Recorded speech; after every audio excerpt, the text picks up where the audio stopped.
오늘 비가 쫙 이렇게 내리는데 여러분 좋지 않으세요? 저는 비 오는 날이 너무 좋은 것 같아요. 이 비가 잔잔하게 오면서 이렇게 말씀드릴 수 있다는 게 얼마나 감사해요. 안 좋다고 하시는 분도 있으시고. 근데 저는 그 책에 있다가 집중이 안 될 때 주로 찬양 영상인데 찬양 반주가 나오는 건데 빗소리가 같이 들리는 영상이 있어요. 전 주로 그런 걸 많이 들어요. 아니면은 장작불 타는 거. 공감하시는 분들이 있는 것 같아요. 저는 물불입니다. 물불. 네, 어떤 뭐 철학자들 세상이 뭐 물과 불로 이루어졌다 막 그러는데 저 그건 아니거든요. 근데 가끔 찬양 영상에다가 그렇게 물소리 빗소리 나오는 거, 빗소리 들리는 게 그렇게 좋더라고요. 여러분도 오늘 꼭 저만 이렇게 감성이 촉촉한 거 아니죠 오늘? 여러분도 말씀 촉촉하게 들으셔야 되는 거예요. 오늘도 감사하면서 오늘도 오전에 말씀을 듣는데 하나님의 큰 일에 대한 게 나오는데 저 또 생각나는 일이 있는 거예요. 저 요즘 원래 안 그랬는데 이상하게 말이 많아졌어요. 요즘에 계속 곁길로세요. 제가 이번 주 생일이 있어가지고 동기 전사님한테 연락이 왔어요. 생일 선물 뭐 받고 싶냐. 그래가지고 제가 밑밥을 깔았죠. 아 이거 참 큰일인데 큰일인데 했더니 왜 그러냐라고 하는데 제가 사진 한 장 딱 보내줬어요. 뭐였을까요? 책 이름이 하나님의 큰일이에요. 제가 그렇게 좋아하는 바빙크라는 신학자가 원래 개혁교회 이야기라고 하는 뭐 4권짜리 큰 책이 있는데 이게 너무 어려워요 책이. 그래서 사람들이 요청한 거예요. 우리 평신도들도 이해할 수 있게 책을 좀 써주세요. 그래서 우리말로는 개혁교회학 개요라는 책으로도 이름이 나왔고 다른 출판사에서는 하나님의 큰일이라는 이름으로도 나왔어요. 근데 이것도 또 어려워가지고 더 쉬운 걸로 써주세요라고 해서 나오는 책이 이제 올해 또 번역돼서 나온다고 하는데 자 원래 개혁교회학 개요는 있었는데 하나님의 큰일이라는 다른 번역본은 가지고 있지 않았었어요. 그래서 이거 참 큰일인데 큰일인데 하면서 딱 사진 보내줬죠. 그래서 아마 내일 올 것 같아요. 예, 기쁜 소식이죠. 예, 참 큰일입니다 여러분. 어쨌든 제가 이 말 왜 하는지 모르겠어요. 정신이 하도 없으니까 이런 말을 하는 것 같아요. 근데 어쨌든 중요한 거는 오늘도 이렇게 비가 올 때 여러분의 마음속에도 촉촉하게 말씀이 새겨지시고 또 하나님이 우리에게 비를 주신다는 거에서도 여러분이 좀 감사하실 수 있으면 좋을 것 같아요. 이렇게 비를 내려주셔서 우리를 또 먹이시고 입히시고 재우시는 하나님의 은혜가 뭔지를 항상 늘 묵상하시면서 비 오면 비가 오는 대로 감사하고 해가 뜨면 해가 뜨는 대로 감사하고 비가 오면 비가 오니까 말씀 읽고 눈이 오면 눈이 오니까 말씀 읽고 이런 삶이 여러분에게 생활화가 되기를 간절히 소원합니다. 네, 오늘은 32문과 33문 두 문인데요. 32문부터 제가 먼저 묻고 여러분이 답하시겠습니다. 효력 있는 부르심을 받은 자들은 금생에서 무슨 유익을 얻는가?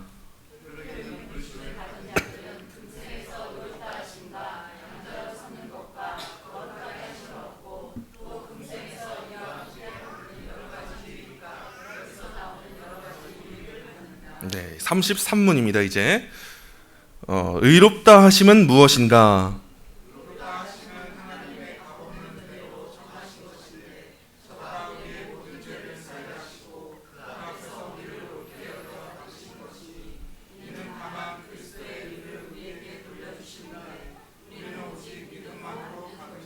네, 이제 여러분 뭐 칠판 없으셔도 괜찮죠? 그 정도 수준 되셨죠? 네, 김광희 사님이 그 정도 수준 되신 것 같아서 오늘 칠판 없이 하겠습니다. 자, 이제 어느 정도 적응하신 것 같으니까 이제 하나님이 우리를 효력 있게 부르셨을 때 우리한테 주어지는 변화가 있었는데 지난주에 외우라고 했던 거 기억나십니까? 자, 성령 하나님이 우리를 효력 있게 부르시니까 우리한테 이루어지는 첫 번째 변화가 뭐였을까요? 죄, 비, 한 단어만 맞추세요. 마지막. 죄, 비, 깨요. 네, 깨. 죄와 비참함을 깨닫게 하시는 일을 하시죠. 그 두 번째 뭐였습니까? 그것이 알고 싶다 아니고 그리스도를 아는 거예요, 여러분. 그 세 번째가 뭐였냐면 기억나셔야 되는데 이거 세 번째는 임팩트가 있었는데요. 뉴 의지예요, 뉴 의지. 기억나십니까? 성령 하나님이 우리를 효력 있게 부르시니까 우리가 첫 번째로는 우리 자신의 죄와 비참함을 깨달아요. 두 번째로는 우리 자신의 죄와 비참함을 깨닫게 되니까 그리스도를 알아야겠다는 마음이 생기고 그리스도를 알게 됩니다. 그리고 이제 우리의 의지가 새롭게 되어서 이전에 죄를 사랑하던 의지를 버리고 하나님의 선을 사랑하는 의지로 우리가 지음을 받아요. 그래서 그 최종적인 결과로 우리가 우리를 부르셨을 때 마지막에 도달하는 지점이 뭐냐? 그건 바로 믿음이다라는 거였습니다. 그래서 오늘은 이제 32문과 33문을 다룰 텐데 32문에서는 효력 있는 부르심을 받은 사람들이 이 생에서 현재 지금 누리는 유익이 무엇인가 이거를 다룰 거고요. 그래서 앞으로 우리가 이제 오늘은 칭의에 대해서 다루고 다음 주는 양자 그리고 그 다음 주는 영화 그리고 성화 이런 것들을 다루도록 하겠습니다. 오늘은 이 칭의교리 매우 중요합니다, 여러분. 루터 같은 경우는 칭의교리를 교회가 서고 넘어지는 조항이라고 불렀어요. 이전에 로마 카톨릭 교회도 그렇고 많은 사람들이 넘어지는 부분이 이 칭의예요. 내 힘으로 의롭다함을 입을 수 있는가 없는가에 대한 문제인데 굉장히 중요합니다. 여러분 오늘 꼭 이 칭의교리의 바른 유익을 얻으시기 바랍니다. 오늘 가장 먼저 살펴볼 거 이겁니다. 효력 있는 부르심이 무엇인가? 효력 있는 부르심을 받은 자들이 금생에서 누리는 유익, 이게 무엇이 있는가? 오늘 교리 문답에 나왔던 내용들인데요. 첫 번째는 이겁니다. 우리가 진짜 부르심을 받았다면 결국 그 부르심은 하나님이 우리를 하신 일이기 때문에, 하나님의 일이기 때문에 최종적으로 어떻게 되냐? 결국 모두 이 땅에서 의롭게 됩니다. 이게 우리의 현재 상태예요. 그래서 비록 우리의 모습이 지금 의인이 아닌 것처럼 보일 수 있어요. 그래서 루터가 또 좋은 말을 해요. 우리의 존재가 뭐냐? 의인인 동시에 죄인이다, 이런 말을 해요. 우리가 실제적인 우리의 모습은 죄인에 가깝죠. 하지만 하나님이 우리를 부르시고 예수 그리스도 안에서 우리를 바라봐 주실 때 우리의 존재가 뭐냐 했을 때 우리는 지금 당장 의인이 된다는 거, 이게 우리가 누리는 유익이에요. 둘째는 뭐냐면 하나님의 자녀로 입양되는 겁니다. 양자 삼아 주시는 거예요. 이전에 우리가 죄의 종노릇을 했어요. 마귀의 그 수하 노릇을 했어요. 종노릇을 하던 거죠. 그래서 죄를 지을 수밖에 없었던 우리인데 하나님은 이제 우리를 부르셨을 때 우리를 의롭다고, 의인이야 너는 이제, 이렇게 말해주시고 예수님처럼 아들 삼아 주셨다는 거예요.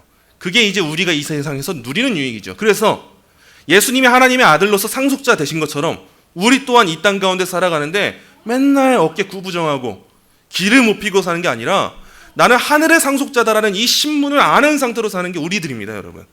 하나님이 우리한테 이 세상에서도 이걸 누릴 수 있도록, 이 자부심을 가지고 살아갈 수 있도록 우리한테 이 유익을 주셨다는 거예요. 그리고 셋째가 뭐냐? 우리는 이제 거룩하게 됩니다.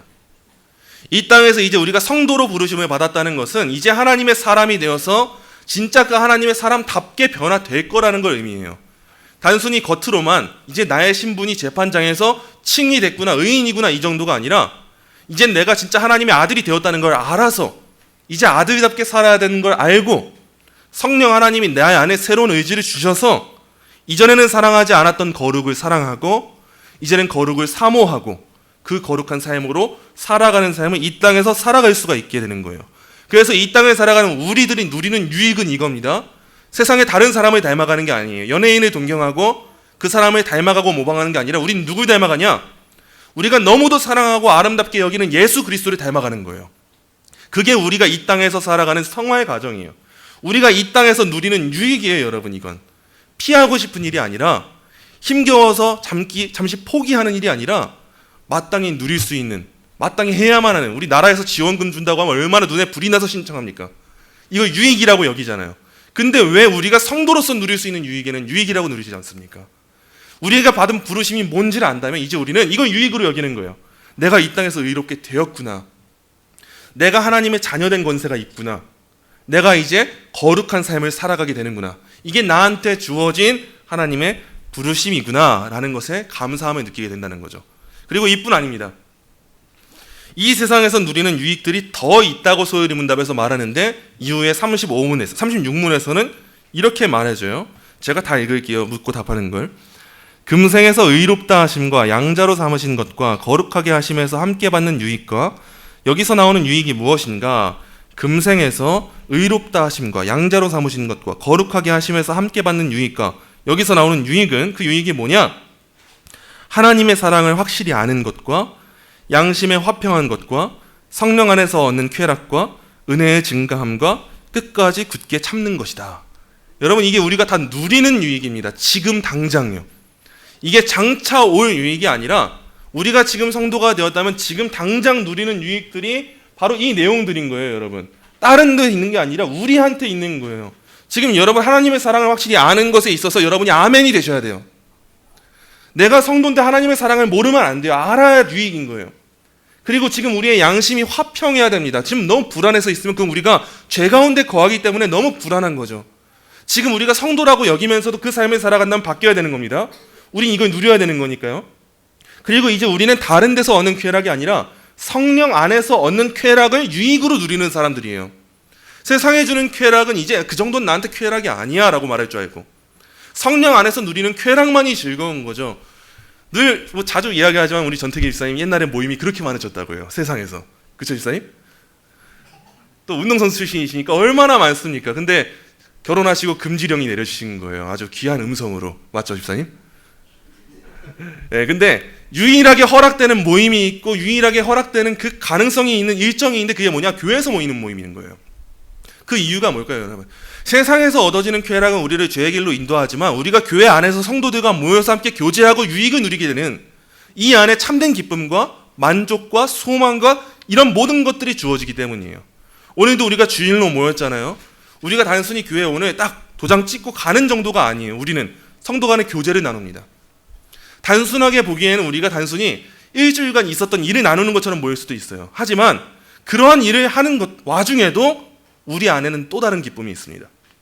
교회 와서 우리 남전도회들 운동 이야기 많이 하잖아요. 운동 이야기 하는 것만 같으니까 여전도회에서 왜 남자들만 모이냐, 야 남자들 놀기만 하는 거 아니냐 하는데 놀기도 합니다. 하지만 그 안에 성령님이 주시는 쾌락이 있기 때문에 저희가 모일 수 있는 거예요. 여전도회도 마찬가지예요. 그냥 수다 떠는 게 아니죠. 우리가 한 주간에 있었던 일들, 집안에서 있었던 일들, 자녀 일들 다 이야기 나눌 수 있습니다. 다 이야기 나누는 게 맞아요. 하지만 우리가 그 안에서 세상과 다른 기쁨을 발견하게 되는 거예요. 그게 바로 성도가 이 세상에서 누릴 수 있는 유익이라고 말하는 거예요. 그리고 우리가 누리는 마지막 유익이 뭡니까? 은혜의 증가함과 끝까지 굳게 참는 것이다. 우리가 이제 앞으로의 시간 가운데 내가 진짜 성도답게 살아가고 있구나. 하나님이 나를 그렇게 세워주시는 거구나. 이전에는 내가 참지 못하고 견디지 못했는데 이제는 나를 견딜 수 있는 믿음으로 세우시는구나. 이걸 발견하는 유익이 있다는 거죠. 이게 바로 32문에서 말하는 우리가 이 생에서 누리는 유익들이에요. 꼭 기억하세요. 칭이 된다는 거, 양자 된다는 거, 성화된다는 거, 그리고 이 모든 유익들 다 누릴 수 있다는 거. 이건 이후에 다시 한번 다루도록 하겠습니다. 오늘 다룰 건 칭의예요. 칭의. 칭의라는 용어에 대해서 여러분이 먼저 이해를 하셔야 되는데 우리가 칭의는 정말 중요합니다. 우리에게 있어서. 칭의, 의롭다 하신다라는 말은 이런 뜻이에요. 어떤 사람의 죄책을 없애고 의롭다 선언하는 거. 여러분 죄를 생각하실 때 이제 두 가지를 생각하셔야 돼요. 죄는 외적인 것이 있고 내적인 게 있어요. 칠판 있다고 생각하세요. 죄는 외적인 것과 내적인 것. 외적인 건 뭐냐면 우리의 신분에 관한 문제예요. 법정에서 하나님의 심판대에서 내가 죄인이냐 의인이냐에 대한 문제, 이 죄의 책임에 대한 문제에 있어서 왜 이 죄의 외적인 부분은 우리를 죄인이라고 말해요. 이게 죄 책임입니다. 죄의 책임. 근데 내적으로 죄는 우리에게 어떤 일을 일으키냐? 오염과 부패를 일으켜요. 그래서 이 칭의 교리는 우리에게 이 죄에 있어서 어떤 부분을 해결하는 거냐면 죄의 외적인 요소예요. 외적인 거. 우리의 신분이 죄인에서 의인으로 바뀌게 하는 사건이 칭의이고 우리의 내적인 오염이 바뀌게 하는 건 뭐냐? 그게 성화입니다. 우리가 오늘 다룰 거는 이 죄의 외적인 걸 해결하는 칭의예요. 칭의는 항상 생각하실 때 이제 법정을 생각하세요, 여러분. 하나님이 심판장이시고 지금 사탄이 우리를 고발하고 있는 거예요. 하나님, 쟤 좀 보세요. 쟤는 죄인입니다. 누가 봐도 죄인이에요. 아담의 자손이고 아담의 자손으로 태어나 원죄를 가지고 있음과 동시에 자범죄까지 가지고 있습니다라고 사탄이 고발하는 장면이 지금 법정 한 장면으로 그려지고 있는 상황인 거예요. 근데 이 모든 상황 가운데 하나님이 갑자기 누구를 등장시키시냐면 예수 그리스도를 등장시키셔서 예수님이 등장하셔서 하나님 아닙니다. 저 죄인을 대신해 제가 죽었습니다. 제가 순종했습니다. 제 모든 공로가 저 죄인에게 갔으니 이제 저 사람은 죄인이 아닙니다. 라고 하는 사건이 이 칭의 교리에 담겨 있는 겁니다, 여러분. 이 모든 그림을 하나의 드라마처럼 여러분이 이해하실 때 더 큰 유익을 누릴 수가 있는데 칭의에서 우리가 기억해야 될 건 크게 두 가지가 있어요. 첫째는 이거예요. 칭의는 죄인의 본성에 일어나는 실제적인 변화가 아니라 그의 상태에 일어나는 상대적이고 관계적인 변화다. 어려운 말 같지만 쉽게 말해서 이거예요. 실제로 우리가 칭의받았다고 거룩한 사람입니까? 그건 아니라는 거예요. 실제 우리는 죄인이에요. 근데 우리한테 껍데기가 씌워진 거예요. 예수 그리스도로. 칭의 사건이 그렇다는 거예요. 내가 해서, 내가 거룩해서, 하나님이 나를 거룩하게 만드셔서 내가 의롭다 칭함받은 게 아니라 나는 실제로 거룩하지 않은데 하나님이 나를 거룩하다 해주시는 거, 의롭다 해주시는 거. 이게 칭의라는 말을 이렇게 하는 거예요. 둘째입니다. 칭의는 죄인이 그리스도를 믿는 것과 동시에 하늘 법정에서 선고되는 즉각적인 행위지 점진적으로 이루어진 일이 아니에요. 이건 단번에 끝난 일이라는 거예요. 다시 우리가 칭의 받아야 될 일이 없어요. 내가 좀 죄 지으면 하나님이 다시 나를 죄인이라고 불러주시겠지? 이게 아닙니다. 안전한 거예요. 평안할 수 있는 거예요. 어떤 사랑도 우리를 끊을 수가 없는 교리. 이게 지금 칭의 교리라는 거예요. 이 칭의에 대해서 우리가 한번 더 자세히 살펴볼게요. 칭의의 원천, 칭의의 내적인 동력, 근거가 뭐냐? 하나님의 값없는 은혜예요. 소리문답 오늘 33문에서도 칭의가 어떻게 이루어지는 거냐라고 할 때 딱 말해요. 하나님의 값없는 은혜. 그래서 청교도 신학자 중에 아이작 암브로스라는 사람이 있는데 이 칭의에 대해서 말하면서, 이 은혜에 대해 말하면서 이렇게 말해요. 우리 안에서 일어나는 은혜가 아니라 하나님의 자유로운 은혜에 속한 것.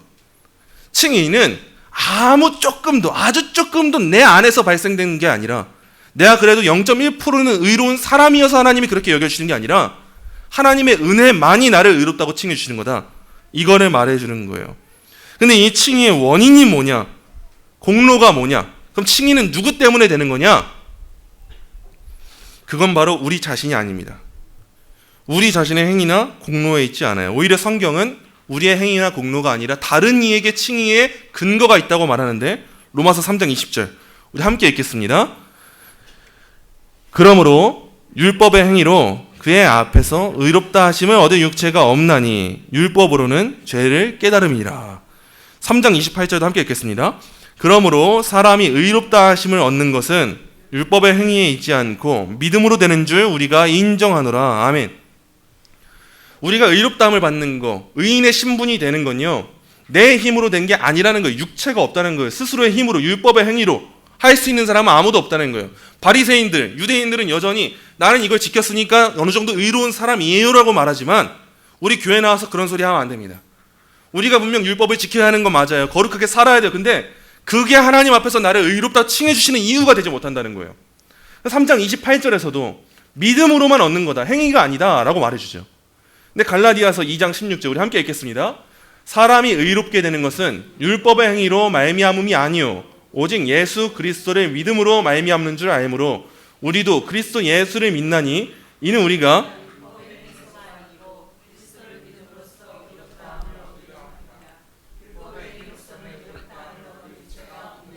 아멘.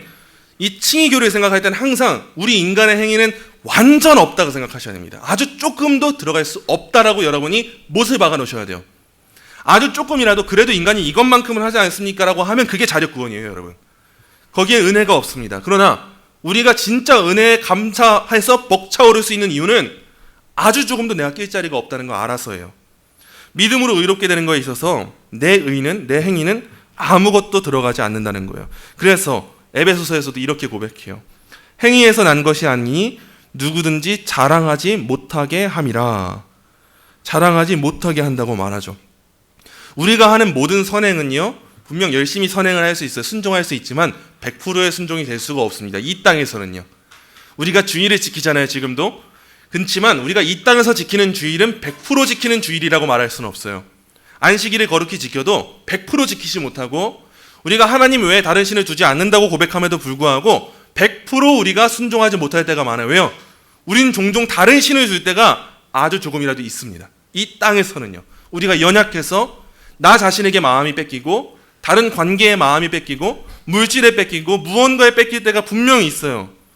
그래서 어떤 사람도 이 율법의 힘으로는 결코 어떠한 의도 이룰 수가 없다는 거예요.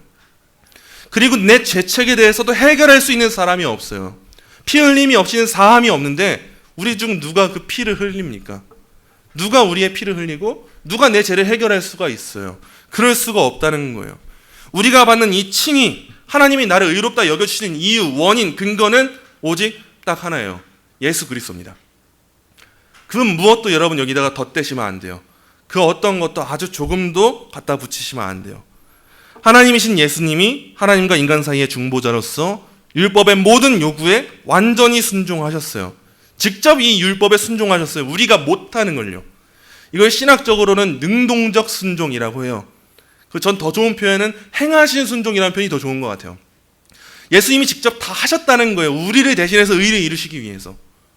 그리고 예수님께서는 이거 행하신 것만이 아니라 무엇도 하셨습니까? 우리가 죽어야 돼요, 원래. 죄책을 우리가 짊어져야 돼요. 죄의 삭은 사망이어서. 근데 그 죄 때문에 죽어야 되는 그 순종까지도 누가 하셨습니까? 예수님이 하셨어요. 이걸 뭐라고 하냐면 신학적으로는 수동적 순종이라고 해요. 당하신 순종이요. 이 수동적인 순종과 능동적인 순종 모두 우리가 섞인 영역이 있습니까? 아무것도 없어요. 우리는 율법에도 온전히 순종하지 못하고 죄의 삭신 그 사망에 있어서 죄책을 다 해결하는 순종도 하지 못해요. 근데 이 모든 순종을 다 하신 분이 누구냐는 거예요. 예수님이요. 이 모든 순종이 만족되니까 하나님이 우리를 예수님을 보시고 의롭다. 너의 죄도 없고 순종도 했다. 의롭다라는 말씀을 하시는 거예요. 그게 칭의 교리에 남겨 있는 거예요. 그래서 고린도전서에서 사도 바울이 이렇게 고백을 해요. 우리 함께 읽어볼까요? 너희는 하나님으로부터 나서 그리스도 예수 안에 있고 하나님으로부터 나와서 우리에게 지혜와 의로움과 거룩함과 구원함이 되셨으니 기록된 바 아멘. 우리는 늘 너무 쓸데없는 걸 자랑합니다. 그게 우리 인간 세상의 힘이거든요. 제가 뭐 유튜브 얘기 자주 해요. 유튜브만 보나 봐요. 무슨 살면서. 근데 유튜브를 보면서 제가 또 좋아하는 유튜브 채널이 있는데 한 건축가예요. 유명한 건축가인데 이 건축가 맞아요. 좋아라 했어요. 유현준 건축가예요. 네, 바로 커뮤니케이션 하시네요. 유현준 교수라는 아주 유명한 건축가가 있는데 이 사람 채널을 보면서 제가 여러 가지를 배워요. 이분도 뭐 기독교긴 한데 뭐 정통 기독교라고 하긴 좀 어려운 부분이 있지만 일반 은총의 영역이니까 그 건축 안에 담긴 그 다양한 사람들의 사상과 이런 걸 배울 때가 있어요. 칭의 얘기할 때보다 더 좋아하시네요 지금. 자, 잠이 확 깨시죠? 근데 이 사람이 말하는 게 뭐냐? 이 건축의 힘은 어디서 드러나냐? 건축을 할 때 이 건축을 의뢰한 사람이 어떻게 힘이 센 사람이라는 게 나타나냐? 이 문제에 대해서 뭐라고 말하냐? 쓸데없는 걸 만들어야 힘 있는 사람이라는 거예요. 가난한 사람들, 힘이 없는 사람들은 꼭 필요한 것만 만들어요. 근데 돈이 있고 힘이 있고 재력이 있는 사람들은 건물을 만드는데 단순히 건물이 필요한 실용성의 목적이 아니라 쓸데없는 걸 꼭 만든대요. 그래서 미국을 보시면 미국의 주택들을 보시면 앞마당에 뭐가 있냐? 잔디밭이 있어요. 그 잔디밭이 있는데 그 잔디밭이 무엇을 의미하냐? 잔디는요, 여러분 먹지도 못해요. 입지도 못해요. 쓰지도 못해요. 근데 물은 더럽게 많이 줘야 되고요. 관리도 지속적으로 해줘야 돼요. 근데 이 안에서 뭐가 발견되냐? 그 사람의 힘과 재력이 발견된다는 거예요. 그래서 미국 같은 경우는 그 옆집과 우리 집 사이에 잔디밭 가꾸는 거에 있어서 경쟁이 붙는데요. 그게 내 집을 드러내는 힘이니까요, 여러분. 인간의 나라는 이렇습니다. 쓸데없는 것에 자랑을 두고 쓸데없는 것에 힘을 두고 명예를 두고 권력을 두는 게 인간의 나라래요. 근데 성경은 뭐라고 말합니까? 자랑하는 자는 나의 잔디밭을 자랑하라가 아니에요. 나의 쓸데없는 데 힘을 쓸 수 있음을 자랑하라가 아니에요. 나의 자랑은 세상에서 힘으로 보고 있는 자랑이 아니라 누구 안에서 자랑하라고 합니까? 주 안에서 자랑하라고 해요. 왜요? 우리는 아무것도 드러낼 게 없는데 이 세상에서 뭐 드러낼 게 있는 것처럼 살지 말고 진짜 드러내야 되고 진짜 칭의의 근거가 되고 하나님 앞에 모든 순종과 만족의 공로를 이루셔서 그걸 우리에게 주시는 분, 그 모든 의의가 되시는 분, 그분을 자랑하라는 말을 이렇게 말하고 있는 거예요. 여러분 꼭 칭의교리 기억하실 때 진짜 칭의교리를 바로 알게 되면 내가 자랑해야 될 분이 누군지를 알게 됩니다. 여러분이 그래서 오늘 이걸 배우시는 거예요. 내가 잔디밭 이만큼 가꿨어, 나 이런 힘이 있어, 나 쓸데없는데 돈 쓸 수 있어, 이런 사람이 되는 게 아니라 내가 주 안에서 자랑하는 게 얼마나 귀한지 여러분이 꼭 아셔야 되는 겁니다. 이 칭의교리엔 논쟁이 있었습니다. 역사적으로. 이 그리스도의 의가 우리한테 주어진다고 할 때, 나를 의롭다 칭하신다고 할 때 그 의가 우리한테 주입되는 건가 전가되는 건가에 대한 의문이 있었어요. 교회가 처음에 이루어졌을 때 사도들 이후의 시대를 우리가 교부 시대라고 합니다. 이 교부 시대 때는 다양한 신학 논쟁들이 있었는데 주로 그 논쟁이 뭐였냐면 삼위일체 논쟁, 그리스도의 신인 양성의 그 위격적인 연합에 대한 문쟁, 이런 게 주로 정립되는 시대였어요. 이때 사도신경이 나오고 니케아 신경, 콘스탄티노플 신경, 이런 신경들이 나와서 주로 신론과 기독론을 정립을 했어요. 근데 종교개혁 시대인 16세기와 17세기가 오니까요, 어떤 일이 일어나냐? 이전에 하던 그 삼위일체 논쟁, 기독론 논쟁이 아니라 이제는 은혜의 교리에 대한 논쟁이 일어났습니다. 특히나 예정론에 대한 논쟁도 그렇고요, 칭의 교리에 대한 논쟁이 일어났어요. 과연 효력 있게 부르신 자들을 위해서 이루신 예수님의 대속, 그 순종과 만족의 공로가 어떻게 성도들한테 유익이 되는가? 과연 우리가 의롭다고 칭함받을 때 그 의는 어디서 나온 의고 나한테 어떻게 주어진 의인가? 그게 나한테 어느 정도 주어져서 내 힘으로 이룬 의인가? 아니면 나는 전혀 아무것도 하지 않았는데 그럼에도 불구하고 하나님이 나의 것으로 여겨주시는 의인가? 이런 논쟁이 생긴 거예요. 로마 가톨릭 교회 같은 경우는요, 불의한 사람이 변화되어서 의롭게 되는 것이라는 가정하에 칭의 교리를 전개했습니다. 많은 사람들의 오해와 달리 로마 가톨릭 교회도요, 인간이 타락한 존재라는 거, 불의한 존재라는 거 다 인정합니다. 인간이 하나님의 심판을 통과할 수 있을 만큼 선악의 능력이 없다는 거, 이것도 인정합니다. 그러나 그들은 무엇을 주장하냐? 세례를 할 때요, 그리스도의 의가 우리 성도 안에 주입이 된다고 말해요. 그리고 그 주입된 의가 이제 우리 안에 심어져서 우리의 본성 안에 자리 잡아서 그 의에 힘입어서 성도가 스스로 의로운 삶을 살아가고, 그런 것들을 통해서 하나님이 성도를 의롭다고 여겨주신다고 말합니다. 여러분, 이 한 끗 차이 같은 용어의 사용을 잘 보셔야 됩니다. 그리스도의 의가 나한테 주입됐다고 말할 때는요, 그 의 때문에 내가 살아갔다 이렇게 말하는 것 같지만 그 끝이 어떻게 달라지는지를 보셔야 돼요. 그리스도의 의가 나한테 주입돼서 내 안에 이전엔 없었던 의가 자리하게 됐고, 그래서 스스로 의로운 행위를 하게 돼서 하나님이 그걸 보시고 의롭다 칭을 주시는 거다 라고 말하면 그건 로마 가톨릭이에요. 우리는 은혜의 주입을 말하지 않습니다. 의의 주입을 말하지 않아요. 우리가 사용해야 될 단어는 주입이 아니라요, 전가입니다. 우리를 의롭게 하는 건요, 우리 안에서 역사하시는 예수님의 의가 아니고요, 주입된 의가 아닙니다. 예수님께서 자신의 삶에서 성취하신 그 의를요, 그게 우리 바깥에 있음에도 불구하고 우리 것처럼 여겨주시는 거, 이게 칭의 교리입니다. 내 안에 의가 없어요, 실제로. 근데 내 밖에 있는 의인데 하나님이 그걸 내 것이라고 여겨주시는 게 우리에게 일어나는 놀라운 사역이에요. 전가하다는 말, 이런 의미입니다. 전가하다라는 말은요, 간주하다, 계산하다, 여기다, 법적으로 이전하다라는 의미를 가지고 있습니다. 이 말은요, 실제적으로 그게 그 사람의 것이 아니라는 걸 말해주는 거예요. 그렇게 쳐줄게, 그렇게 여겨줄게, 너는 실제로 그런 존재가 아니지만 그렇다 쳐, 이게 간주하다, 전가하다라는 말이에요. 우리가 받은 의가 그렇습니다. 창세기 15장에 가시면요, 하나님은 아브라함에게 어떤 큰 나라의 조상이 될 거라고 말씀하시고요, 그래서 로마서 4장 3절에서는 이런 식으로 말을 해요. 아브라함이 하나님을 믿음에 그것이 그에게 의로 여겨졌느니라. 여러분, 이걸 잘 보셔야 돼요. 아브라함이 하나님을 믿었어요. 근데 중요한 건 뭐냐? 아브라함의 의가 있지 않다고요. 아브라함이 믿었지만 그 의는 아브라함에게 있는 게 아니라 그리스도께 있고, 아브라함이 믿었을 때 그 믿음은 도구가 되어서 하나님은 그것이 그에게 의로 여겨지게 그냥 간주된 거예요. 그렇게 그렇다 쳐 이 일을 이루셨다는 거예요. 우리에게 주어진 칭의도 그렇습니다. 여러분 스스로가 의롭고 선한 사람이 절대 아니라는 거예요. 내 안에 어떤 능력이 없어요. 근데 우리를 의롭다고 하시는 이유가 뭐냐? 예수님이 의로우셔서요. 예수님이 우리 대신 하셨어요. 그 예수님의 행위를 우리한테 옷 입혀주셔서, 나는 실제로 그렇지 않은데 그 예수님의 옷을 보고 나를 의롭다고 불러주시는 사건, 그게 칭의인 거예요. 이 칭의 가운데 두 가지 전가가 일어납니다. 첫째는요, 우리의 죄는요, 십자가 위에 있는 그리스도에게 전가가 됩니다. 예수님이 실제로 죄인이 아닌데 하나님은 우리의 죄를 실제 예수님의 죄인 것처럼 여기사 예수님의 십자가 공로를 우리에게 돌리시는 거예요. 그래서 나한테 죄가 없다고 말씀하시는 거죠. 둘째로 이루어지는 의가 뭡니까? 전가가 뭡니까? 예수님의 의는 우리한테 전가가 되는 거예요. 우리가 너무 단순하게 나는 이제 그리스도 안에서 의인이 되었어 라고 말하는 이 교리 안에 이게 담겨져 있는 거예요. 내 죄는 그리스도께, 그리스도의 의는 내게. 하나님이 이 두 가지 전가를 우리한테 놀랍게 이루시는 거예요. 이게 바로 칭의입니다. 웨스민스터 신앙고백서 11장 1항에는요, 아주 긴밀하고 깊게 잘 서술하고 있는데요. 오늘 비도 오잖아요, 여러분. 이럴 때는 훑어읽지 마시고요, 천천히 읽어보세요. 오늘 이 앞에 나오는 거 웨스민스터 신앙고백서 11장 1항, 우리 한번 천천히 묵상하듯이 곱씹듯이 한번 다 같이 읽어볼까요? 시작. 하나님이 효과적으로 부르신 자들을 또한 값없이 의롭다고 칭해 주신다. 이 칭의는 의를 그들에게 주입함으로써가 아니라 그들의 죄를 용서해 주시고 그들의 인격을 의로운 것으로 간주하고 용납해 주심으로써 이루어진다.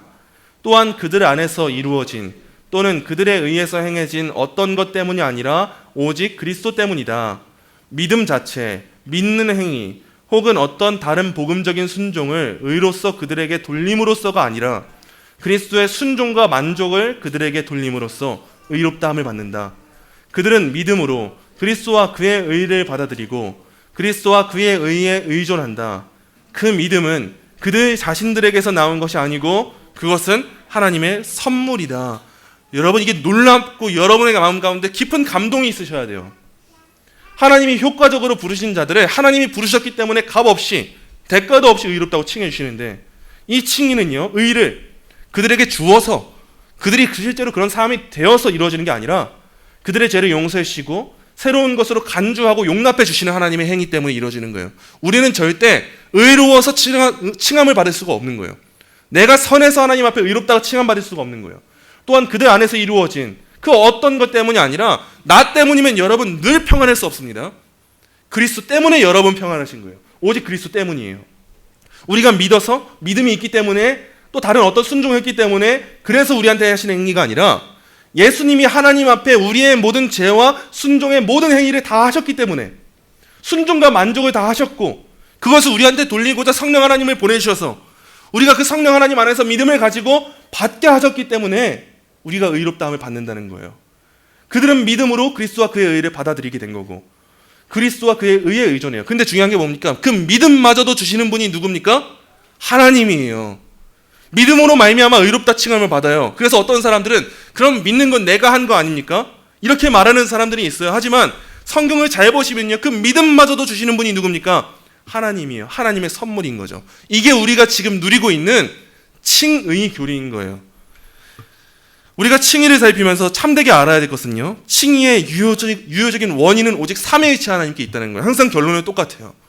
우리가 구원을 보면서 이걸 하나님의 큰 일이라고 말할 수 있는 이유는 내 일이 하나도 속하지 않고 다 삼위일체 하나님의 일이어서 그렇습니다. 가장 먼저 첫째로 성경은요, 성부 하나님을 의롭게 하시는 분으로 선포합니다. 로마서 말씀이에요. 누가 능히 하나님께서 택하신 자들을 고발하리요? 의롭다 하신 이는 하나님이시니. 성부 하나님이 하신 일이에요. 의롭다고 하시는 거예요. 또 성경은요, 더 나아가서 성자 하나님을 의롭게 하시는 분으로 선포해요. 사도행전 말씀입니다. 또 모세의 율법으로 너희가 의롭다 하심을 얻지 못하던 모든 일에도 이 사람을 힘입어 누굽니까? 그리스도를 힘입어서 믿는 자마다 의롭다 하심을 얻는 이것이라. 또 성경은 성령 하나님을 의롭게 하시는 분으로 선포합니다. 고린도전서예요. 너희 중에서 이와 같은 자들이 있더니 주 예수 그리스도의 이름과 우리 하나님의 성령 안에서 씻음과 거룩함과 의롭다 하심을 받았느니라. 자, 그럼 생각해 보세요, 여러분. 이와 같은 구원에 있어서 여러분 아주 조금이라도 여러분의 발을 디딜 수 있는 곳이 있습니까?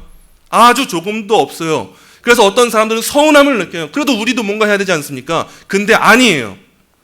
우리가 행하는 게 섞이면 우리는 오늘 발 닦고 잘 수가 없어요. 우리는 안전할 수가 없어요. 평안할 수가 없어요. 하나님은 우리의 행위 하나하나를 보고 보응하는 하나님이라고 보세요. 그럼 과연 우리가 이 세상을 살아가면서 이처럼 평안한 기쁨을 누릴 수 있겠습니까? 나 맨날 천국 갈 수 있을까? 이 생각만 하고 살겠죠. 나 지옥 가지 않을까? 하나님 나 심판하시지 않을까? 내가 성도 아닌 것 같은데 난 왜 이렇게 죄 짓고 살아갈까? 하면서 맨날 쫓기는 삶을 살아가겠죠. 하지만 우리가 하나님이 하신 구원을 보고 하나님의 큰 일을 보고 하나님의 변함없는 진리를 보게 됐을 때 얻어지는 게 뭡니까? 참된 평안인 거예요. 그 안에 기쁨이 있고 사랑이 있고 충만이 있고 평안이 있는 거예요. 저와 여러분이 오늘 우리가 또 다시 내가 예수 그리스도 안에서 의롭다 칭함받게 되었어라고 말할 때 이제 오늘부터 여러분 그 칭의에 대한 개념이 이전과 다르셔야 됩니다. 이전에 너무도 가볍게 믿음으로 말미암아 의롭다 칭함받았어. 이제 나 의인이래. 이 정도로만 알고 있었던 게 칭의였다면 이제 여러분은 꼭 삼위일체 하나님께서 하신 이 모든 큰 일을 보면서 격한 그 감정의 동요와 감사와 기쁨이 여러분에게 있으셔야 되는 거예요. 그게 바로 오늘 수요리 문답에서 다룬 이 칭의 교리예요. 마지막으로 우리 칭의 교리 제가 묻고 여러분이 한번 답하시도록 하겠습니다. 의롭다 하심은 무엇인가?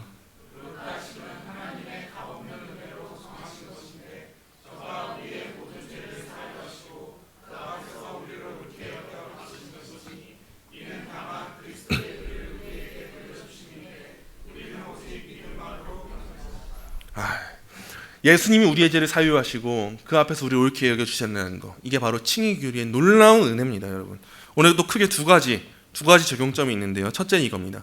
믿음이 절대적으로 필요함을 여러분 꼭 기억하세요.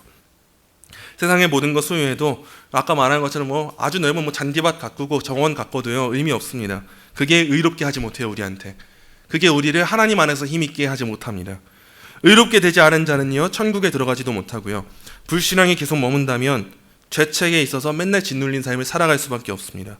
그러므로 만약 아직까지 믿음을 소유하지 못한 분이 혹여나 여러분 가운데 이 자리 가운데 있다면 여러분 꼭 그리스도를 믿으십시오. 만약 여러분 가운데 아직 회심하지 않으신 분이 있으시다면 여러분 꼭 그리스도를 믿고 그리스도를 붙잡아야 돼요. 그분과 연합하지 않으면 우리는 어떤 의도 소유할 수 없고 어떤 평안도 어떤 하나님을 기쁘시게 함도 있을 수가 없습니다. 먼저 그래서 꼭 기억해야 될 거 믿음이 절대적으로 필요하다. 이걸 기억하시고요. 둘째는 이겁니다. 용서받은 만큼 하나님을 사랑하세요. 이건 성도들에게 주어지는 사명입니다. 앞서서 믿음만이 절대적으로 필요하다는 거, 이건 불신자에게도 필요하다면 두 번째, 용서받은 만큼 하나님을 사랑하라는 거. 다른 말로 이겁니다. 거룩한 삶을 살아가라는 거예요. 이거는 우리 모두에게 적용되어지는 말씀이에요. 하나님은 값없이 죄를 용서하시지만요 죄를 가볍게 여기는 자는 죄 용서받을 수 없습니다. 하나님은 우리를 분명 값없이 용서하셨지만 성도는 죄를 가볍게 대하지 않아요. 죄 용서를 받은 자들은요 한결같이 죄를 사하시는 하나님의 긍휼의 가치를 소중히 여깁니다. 늘 감사하고 묵상하며 내가 이렇게 살아도 되나? 하나님 저 왜 이렇게 이 모양일까요? 이런 회개 기도와 함께 변화된 삶을 살아가고자 노력하고 실제로 변화됩니다. 예수님과 하나 되었기 때문에요.